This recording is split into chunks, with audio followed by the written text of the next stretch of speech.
આ વર્ષે પણ બાબુ રથમાં જોડાશે। ગયા વર્ષે તોફાને ચડેલા બાબુને ખાસ ટ્રેનિંગ આપી આવા જ ભીડની વચ્ચે રખાયો રૂપાકલી સહિત 15 હાથીઓ માટે ખાસ ભોજનની વ્યવસ્થા।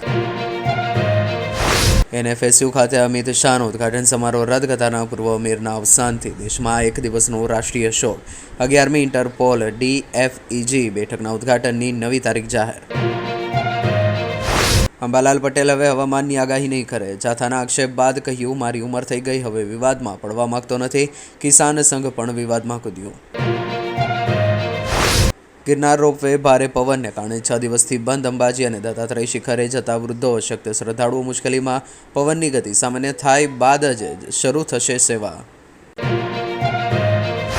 ગિરનારમાં 25 ટ્રેક્ટરની ભરતી થશે। દાતાર વિસ્તાર સાયલેન્ટ ઝોન જાહેર। યાત્રાળુઓની સુરક્ષા માટે સોપી તૈયાર કરાશે। બાળક પર સિંહના હુમલા બાદ સરકારનો નિર્ણય।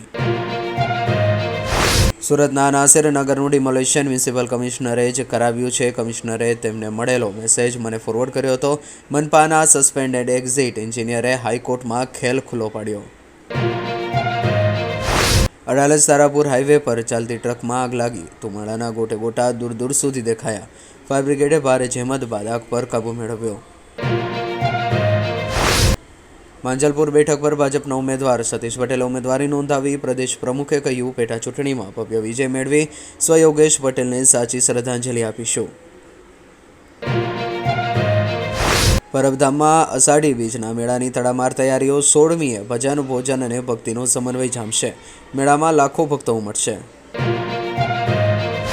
અમદાવાદમાં મહિલા સહિતના રહીશો પર બુટલેગરનો હુમલો। અડ્ડો બંધ કરાવવા જતા હથિયારો સાથે માણસો બોલાવી મારામારી। રાત્રે સોસાયટીમાં અફરાતફરી।